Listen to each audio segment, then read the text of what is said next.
শুধুমাত্র, হ্যাঁ শুধুমাত্র কীর্তন গেয়ে কোটি কোটি টাকা কামানো যেতে পারে প্রমাণ করে দিলেন অদিতি মুন্সি। তাহলে আমি আজকে প্রশ্ন করতে চাই বাংলার সেই সব বাবা মায়েদের যারা অজস্র পয়সা খরচা করে নিজের ছেলে মেয়েদের ইঞ্জিনিয়ারিং পড়ান, ডাক্তারি পড়ান, বড় ম্যানেজমেন্ট কলেজে ভর্তি করেন, কেউ কেউ পড়াশোনা করতে বিদেশে পাঠান। আমি জানতে চাই আপনাদের কাছে কি প্রয়োজন আছে সেই সমস্ত খরচাগুলি করার? হ্যাঁ, যদি কপালে তিলক কেটে অদিতি মুন্সি আমাদের দেখাতে পারেন যে তিনি কীর্তন করে এবং বিধায়িকা হয়ে 5 বছরে 1 কোটি 2 কোটি নয় 100 কোটি টাকার সম্পত্তির মালিক হয়েছেন স্বামী স্ত্রী যৌথভাবে।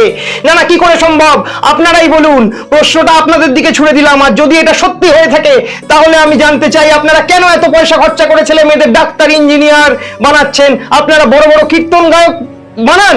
যদি খুব খারাপ সে গান করে, আরে ওরা 100 কোটি পারলে এ অন্তত 10-15 কোটি তো পারতে পারে নাকি?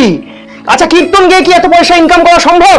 আবার দেখুন তাদের হয়ে কেস কে লড়ছে, তাদের হয়ে কেস লড়ছে এই যে যারা সারাদিন সেকুলারিজমের স্লোগান দিচ্ছে, যারা যেখানে সেখানে অবৈধ নির্মাণ উচ্ছেদ করতে গেলেই চলে যাচ্ছে, বুক চিতিয়ে দাঁড়িয়ে পড়ছে সেই শতরূপ ঘোষ, মীনাক্ষী মুখোপাধ্যায়, দীপশিখা ধরদের আইডল বিকাশ রঞ্জন ভট্টাচার্য, যিনি ভগবান শ্রী রামকে নিয়ে একের পর এক কটূক্তি করেছেন, সনাতন ধর্মকে নিয়ে একের পর এক কটূক্তি করেছেন, সেই বিকাশ রঞ্জন ভট্টাচার্য লড়ছেন আজকে দেবরাজ চক্রবর্তী এবং অদিতি মুন্সির হয়ে।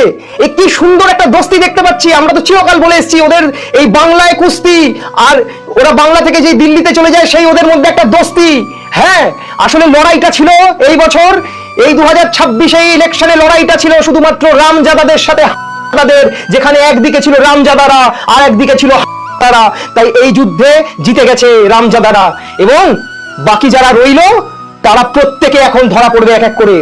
শুনুন, একটা কথা কান খুলে শুনে রাখুন।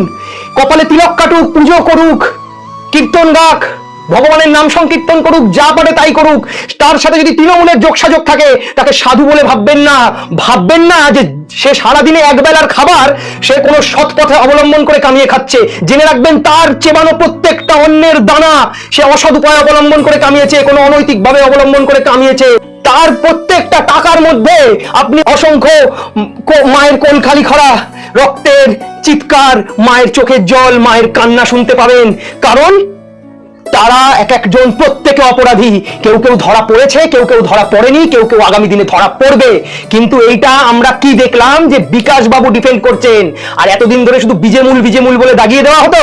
আসল দোস্তিটা কোথায় সেটা দেখা যাচ্ছে যে তোমরা আসলে একটা সম্প্রদায়কে ভালোবাসো, তোমরা একটা সম্প্রদায়ের দালালি করো, তাই তোমাদের মধ্যে একটা একতা, একটা বন্ধুত্ব রয়েছে। তোমাদের সব মাসি পিসির ঝগড়া শুধু যেগুলো চ্যানেলে বসে দেখাও, তার বাইরে কিছুই না, তার বাইরে আর কিচ্ছু না। তোমাদের মধ্যে একটা ভ্রাতৃত্ববোধ চিরকাল ছিল আর থাকবে এবং তোমরা একই টাকার এপিটোপিট।